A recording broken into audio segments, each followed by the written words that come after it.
दोस्तों, क्लेवेंट टाउन के बाद बात करते हैं प्रेमनगर के इतिहास की। प्रेमनगर युद्ध की चीख और बंटवारे की आहट को सहने वाली वह माटी है। देहरादून के ठीक बाहर शिवालिक की नरम ढलानों के बीच बसा प्रेमनगर आज भी चुपचाप उन बरसों को अपनी हवाओं में संजोए हुए हैं जब यहाँ न केवल युद्ध की परछाइयां पड़ी थी, बल्कि उस युद्ध से टूटे हुए मनुष्यों की सांसें भी। 1942 का वह समय जब मित्र राष्ट्रों की सेनाओं ने उत्तरी अफ्रीका में रोमेल की अफ्रीका कोर को पीछे धकेला था।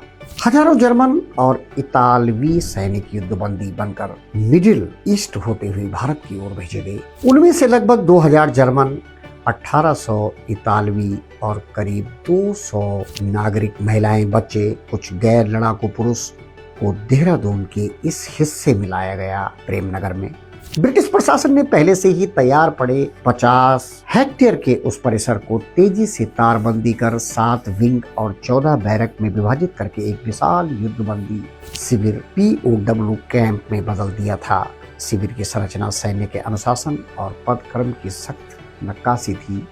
अफसरों के लिए एक अलग विंग, जूनियर अधिकारियों के लिए एक अलग, सैनिकों के लिए अलग। बैरकों के नाम भी क्रमांक के बजाय अंग्रेजी वर्णमाला में अक्षरों से दिए गए थे, A से लेकर G तक। प्रत्येक विंग के नीचे ऊंची तारबंदी, चौकीदार टावर और दिन रात गश्त करने वाली सशस्त्र टुकड़ियां। फिर भी जो चीज इस स्थान को केवल एक कैद खाने से अलग करती थी, वह थी यहाँ की अपेक्षाकृत मानवीय व्यवस्था। कैदियों को रेड क्रॉस की मदद से नियमित पार्सल मिलते थे। वे बगीचे लगाते थे, नाटक करते थे, संगीत बजाते थे, भाषाएं सिखाते थे।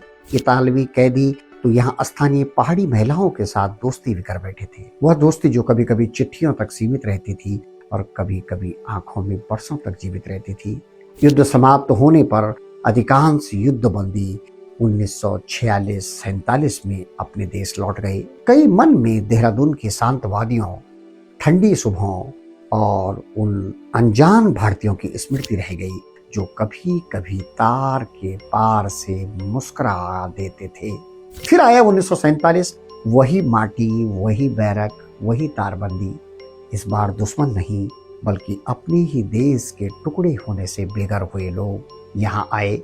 पश्चिमी पाकिस्तान से, मुख्यतः रावलपिंडी, मुल्तान, लाहौर, शेखुपुरा, सियालकोट के हिंदू और सिख परिवार। कई बार तो पूरा मोहल्ला एक साथ ट्रेन में चढ़ा था और आधा रास्ते में खत्म हो गया था। प्रेमनगर के उन बैराकों में अब बच्चों की रौनक की आवाजें गूंजने लगी जो कभी बंदूकों के आदेश सुनने के लिए बने थे।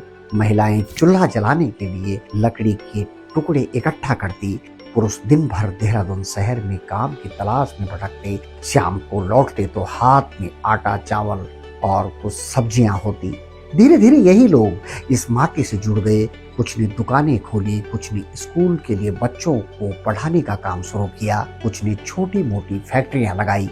आज जब हम प्रेमनगर की सड़कों से गुजरते हैं तो हमें वहां के अधिकांश पुराने मोहल्लों के नाम, दुकानों के साइन बोर्ड, बुजुर्गों की बोली में वही विभाजन के दर्द, पुनर्जन्म की जिजीविषा दोनों सुनाई देते हैं।